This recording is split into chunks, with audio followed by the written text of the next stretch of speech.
Come on, talk to me. Cause it goes like this. Yeah, it goes like this. So I guess we'll leave that for the next for the we can bring it up episode. now. I don't care.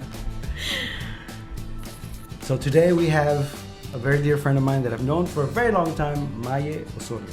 Hello. How are you? Thank you for coming to the show. Thank you for having me. So let's start from the beginning. From our beginning. From our beginning. When I met you, geez. So you were born in Venezuela, correct? I was born in Venezuela. And you got here when? I got here when I was 2 years old, and the last time I went, I was 9 years old. The last time you went to Venezuela? The last time I went to Okay. Venezuela, I was 9 years old. And I know it's not polite to ask a lady's age, but you're... I'm 24 years old. Wow. No, I'm happy to say it. I mean, yeah, because you're 24 years old. Okay, so Venezuela, you went back when you were 9 years old, so you haven't been back since then. No, I haven't. I mean, luckily my family is all here, or in Spain, or in Panama, or in Colombia. And you say luckily because of what's going on in Venezuela. Luckily, yeah. I mean, it's terrible. How has that affected you as an artist, knowing what's going on in the country that you were born in, basically? You know, your parents are from, you know? I mean, it's strange. Because it's the saddest thing in the world when I hear, like, in family gatherings and like my family speaking about how it used to be, how they never thought that would happen, and now here we are.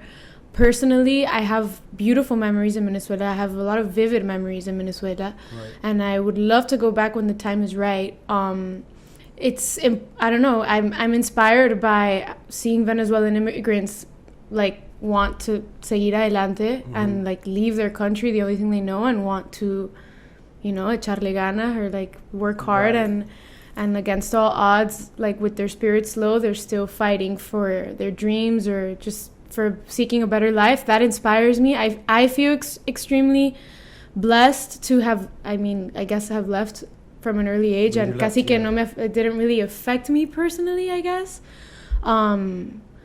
I don't know. I mean, I feel extremely lucky to like be able to dedicate myself to do something that I love, which is music, and I want to help in any way I can, which personally it would be through music. And I always say I'm from Venezuela, even though I left at a very young age. My Venezuelan customs are very alive, and I'm a proud Venezuelan. Yeah, I'm proud to be from there. Do you think that, given the current situation in Venezuela, do you think the artists, there's many artists, amazing artists from Venezuela, and many of them are still there. Do you think they should say something with their music or with their art? You think that, you know, do you think that could help?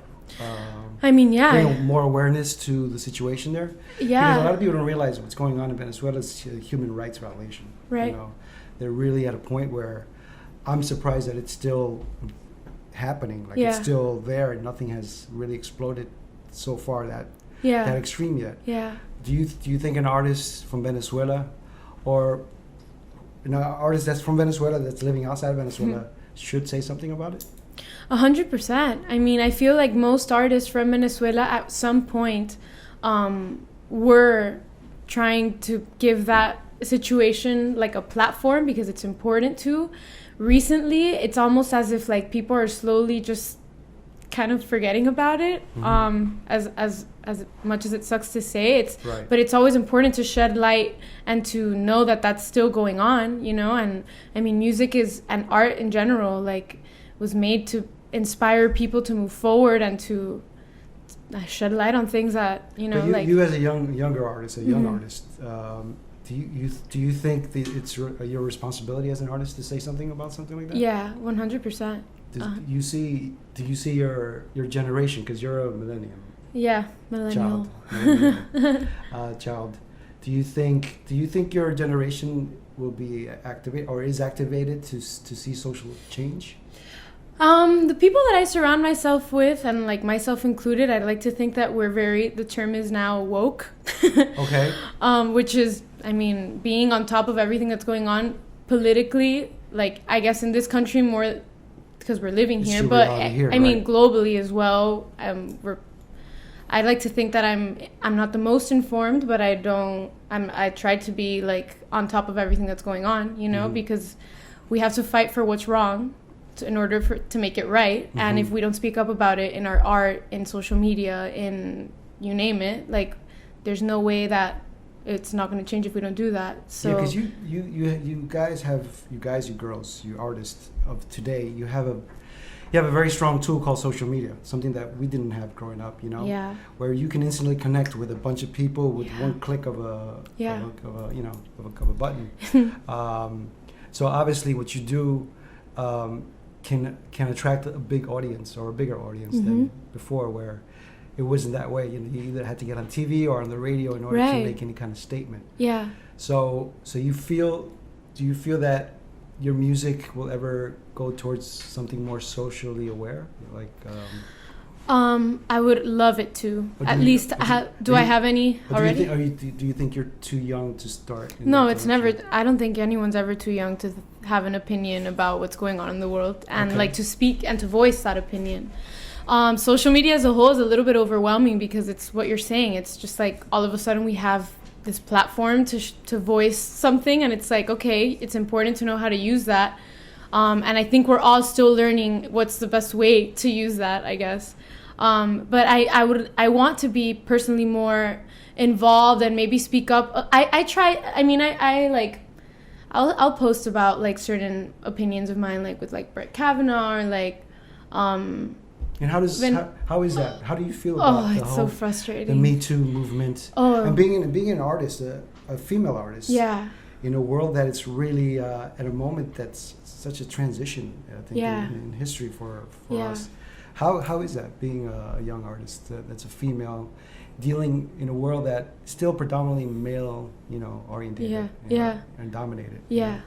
I mean, I'm seeing a lot of things with my own eyes. Like, nothing. Unfortunately, I haven't had such a like horrible experience like many girls have had of like sexual assault. I mean, everyone has had some sort of. As a woman, I can almost guarantee that every single woman has had like some sort of story. encounter, some story, which is exactly why it's amazing that people are speaking up about it.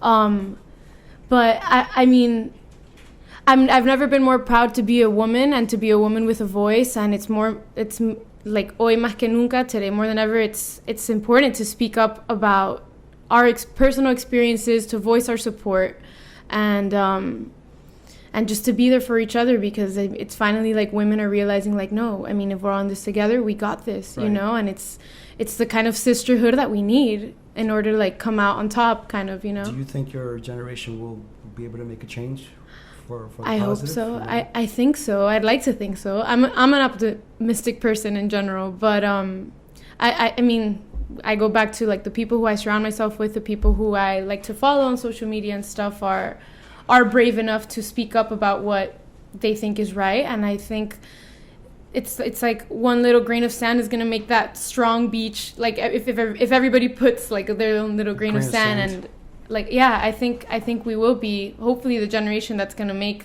a big change, or at least make it better for the generation that comes after us. You know. what do you think is your biggest challenge as a female artist in 2018?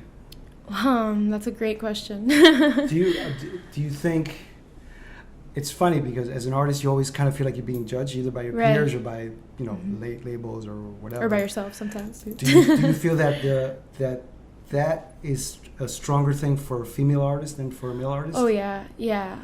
I think so. Why do you think that? Why? I mean, it's kind of crazy nowadays. Like, it's just like, you don't know.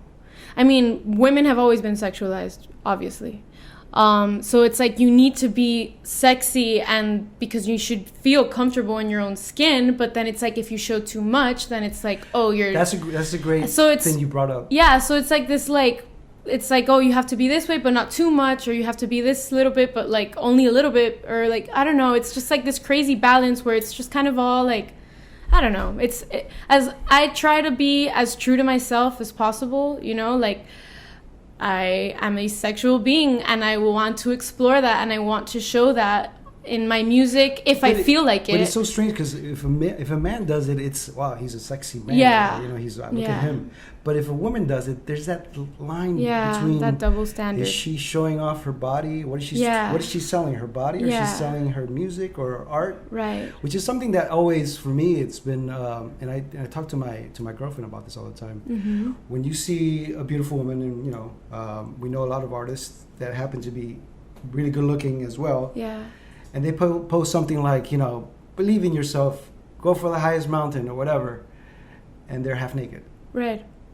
What message is that sending to people? I mean, and Yeah. I'm just playing the devil's advocate. Right. Right. Because I, you know, I try to understand the women's position as well because they are sexualized, Yeah. unfortunately, by my gender, Yeah. by men. But at the same time, it's like, but if they don't want to be objectified, Yeah. then why are they showing their ass? Here's yeah, You know what I mean? understand what you're saying, but I also think it's important to like if somebody wants to show their ass, it's okay to show their ass, and it doesn't mean anything other than I don't know. It's But just part of who they are. But you don't think that takes away from I think it them trying to get depends. respect I think it later on? depends how. I think it's very very objective to the person, and how they're doing it. I mean, there's girls who literally make a living of just showing their ass on social media, and like they do it. Some people do it gracefully. Some people do it not so gracefully. That's also depends on that's also a personal opinion if you think it's graceful or not. But I mean, I'm all for women wanting to show whatever they want to show, however they want to show it, as long as they are okay with it. Does that make any sense? Yeah, I mean, I understand what you're saying. As long as they're being true to who they are, you know. I mean, I don't know. It's a crazy conversation. But then you get the same woman Yeah. or the same artist saying, "Why do men always sexualize me? Yeah. Then why are you showing your tits on, you know?" But that's the thing. Like that's who. And I understand in a Yeah. way. I understand it too because Yeah. that way they get attention. They definitely will get attention. Mm-hmm. If you look at any post, the ones that get the most posts are dogs and cats and women showing off half their body, Right. or their whole Yeah. body. Mm-hmm. But if that same woman would just post a video or a picture of her playing guitar, playing piano, Mm-hmm. fully dressed, maybe they won't get the same kind of Yeah. attention. Maybe they I won't. think everything in moderation. I mean, like we are women. In my case, like I'm a woman. I'm a songwriter. I play guitar and I sing. Some things that I release are like it's I don't know. They're not a. How do I explain this? I want to make sure I make sense. It's just like being like sexy or being a sexual being is one part of who I am, and I can choose to showcase that. Like if I feel like it on like I don't know if it's rainy. Let me see how do I make sense. And I understand your It's conflict here. it's like part of who you are.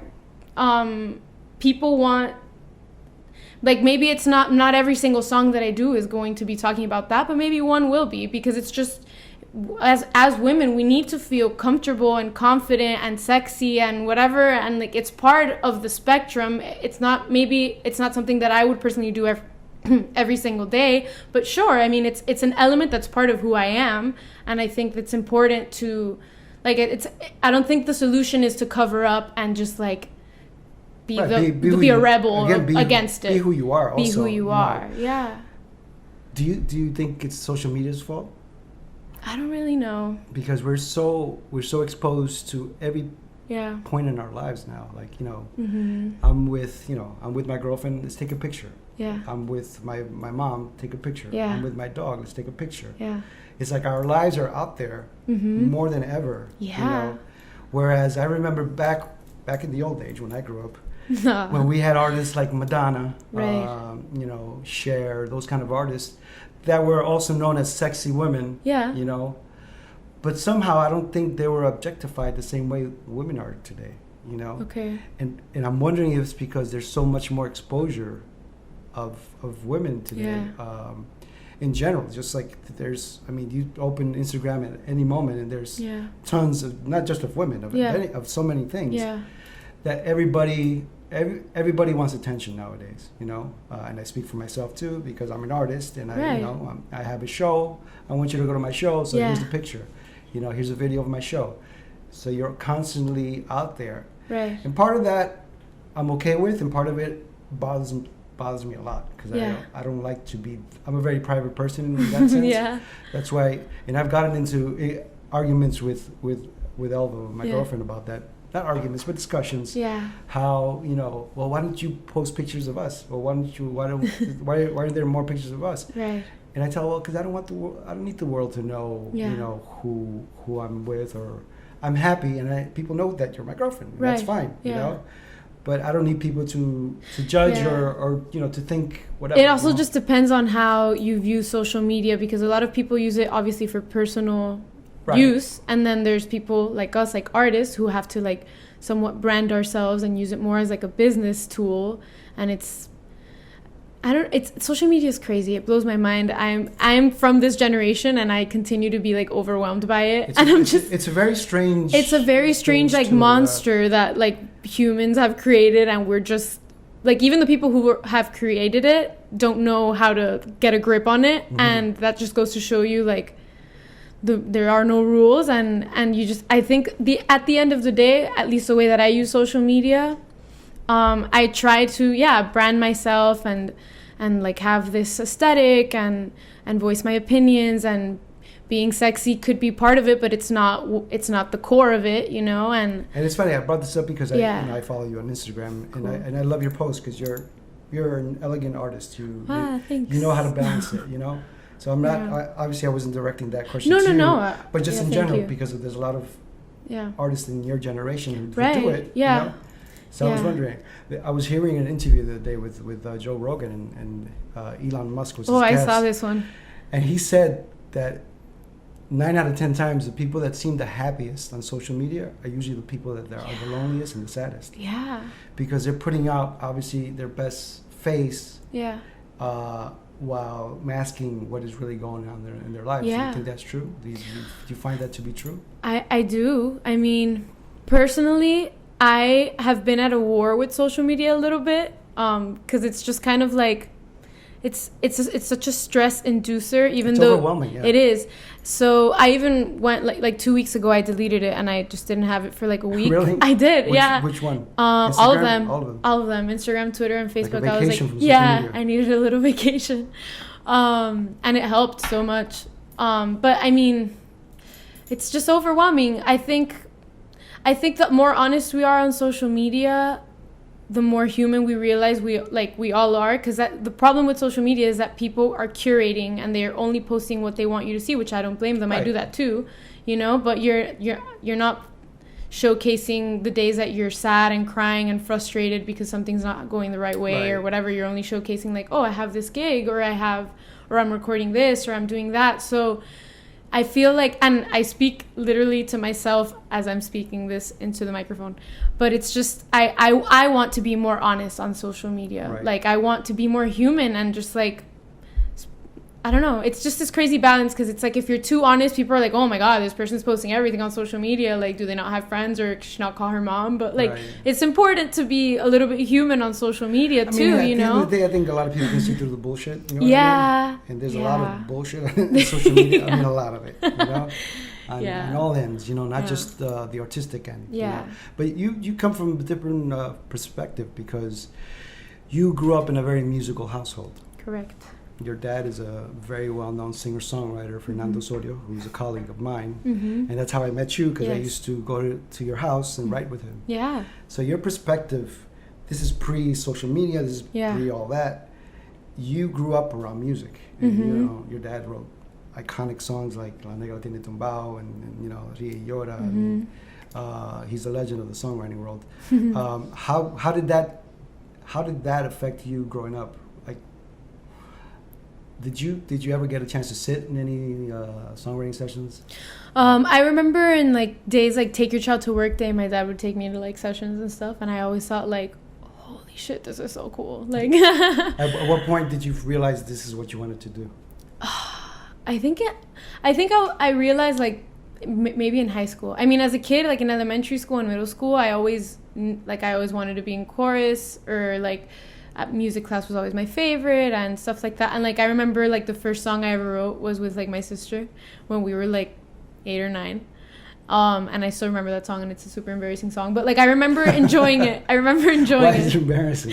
Because I don't know, because it was like a little girl song. Little girl it was song? called Supergirl, Oh, that's so funny.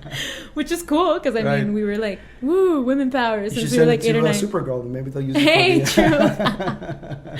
Yes, exactly. But I you- mean, so yeah, you- I was always in a household full of music, and I for me it was normal to just hear songs and be like, and just see how my dad would bring these songs like from whatever outer space, or call it whatever you want, into like the physical world, and it's just like, oh, okay. Were you ever like, how did he do that? Like, how did this happen? I guess I've never really like questioned it. I was just like, oh, that's just what he does. I don't know. I don't know. I guess I should have maybe, but I was always fascinated by it, and I always loved it. And I guess in high school, when I learned how to play the guitar, like in an elective that I took with like the best guitar teacher, Alvaro Bermudez, it was when I finally was able to like, okay, I can write a song now. Because before I was just always singing and studying songwriting and like listening to artists and just like diving into like that world. But when I picked up the guitar and I learned chords, I was like, okay, I get this now. And I just started like pooping out songs. You soaked in a lot of music growing up without exactly. realizing that you were actually learning a craft. Yeah. Yeah. So I know that you're a big fan of the Beatles. I'm a big fan of the Beatles. You're a big fan. Maybe not like the biggest fan ever that can tell you all the crazy facts, but you are. But I admire a fan. them. You're a fan of older artists as well as, I'm sure, current artists. yeah. How do you see that comparison, like in terms of songwriting? I think people were more fearless back then. Like I feel like now artists are,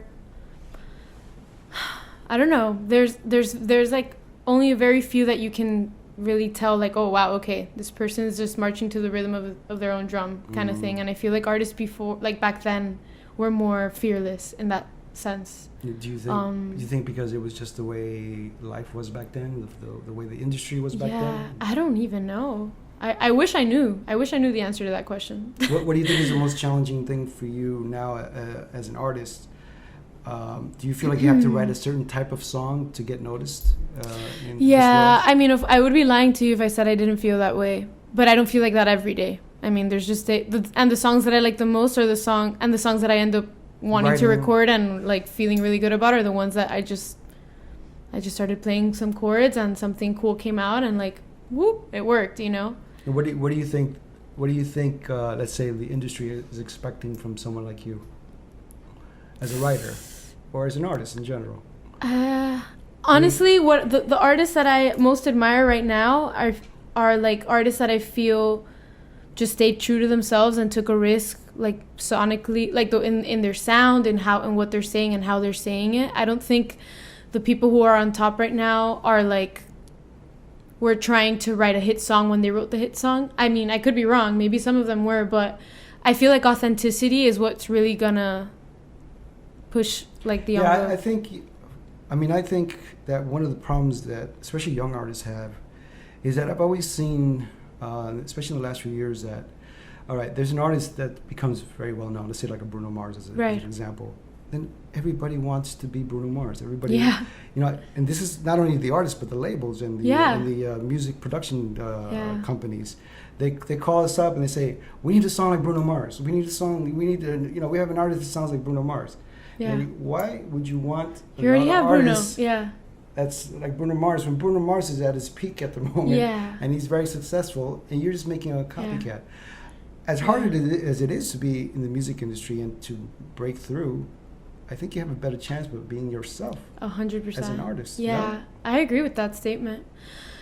Yeah, and in a weird way, it's like Bruno knew how to, like he was, Bruno, as if I knew him. He knew how to like take in all the artists that he enjoys because you hear his influences. So it's like he wouldn't be Bruno Mars without his influences, but he wasn't trying to be them. Like, I don't know, he pick and chose the ingredients he wanted and he became himself. Who he is. Right. And I think those are the artists that truly will like stand the test of time, you know, because they're just being themselves. And it's hard to be yourself in a world with social media and like everyone's just like, I think it's hard to stick out nowadays, Yeah, you know? yeah. It's a weird thing because you have obviously a lot more audience in a way, mhm, but you also have a lot of more competition. Yeah. If you want to call competition. yeah, Or people out there doing the same kind of thing. You know what I mean? right, yeah. So it's hard to stick out in that Mhm, sense. You know. mhm, mhm. What are you working on now? What should we expect from? Well, I've been songwriting a lot for years and years, which I'm so grateful Which for. we've written. a Yeah, couple we've songs written. together. Yeah, we have, which we should write again. Yes, we should. And I've been recording, like my personal project as an artist. Some songs are in English, some songs are in Spanish. We're still like working out the details as to like how it's going to be released, but it will be released very soon, hopefully. Mhm. What kind of and vibe should we expect? You don't want to talk about that yet. No, I don't mind. I mean, it's just kind of like a fusion of everything I love. I don't know. It's just, I feel like genres are becoming less like accurate or It's like more less. blurry lines, It's right? yeah, it's more blurred lines. It's like a little bit of R&B, a little bit of obviously pop, a little bit of Rock, yeah, a little bit of rock. folky, singer-songwriter. Yeah, folky singer-songwriter, and then like in Spanish I have this really cool song I'm excited about that's kind of like a bolero kind of style thing, and it's just like, I don't know, it's a little nice blend, but it all kind of ties back to like, I don't know if this makes much sense, but maybe it does, but kind of like to Miami. And like I've realized that like in the last like couple of like weeks, I'm like, this is weird. And like Miami, and not specific to like one thing about Miami, but Right, just it's like all the different cultures. it's all that different, yeah. kind of inspire you. and Yeah. stuff. That's very true. The Yeah. environment definitely inspires you. Yep. Thank you for coming on the show. We're done. Thank you for having us. Really? Oh my You god. gotta come back. I will. You have your record done. You gotta Yeah, come back, please. Thank you guys so Maye, much. check her out. She's an amazing artist and a dear friend.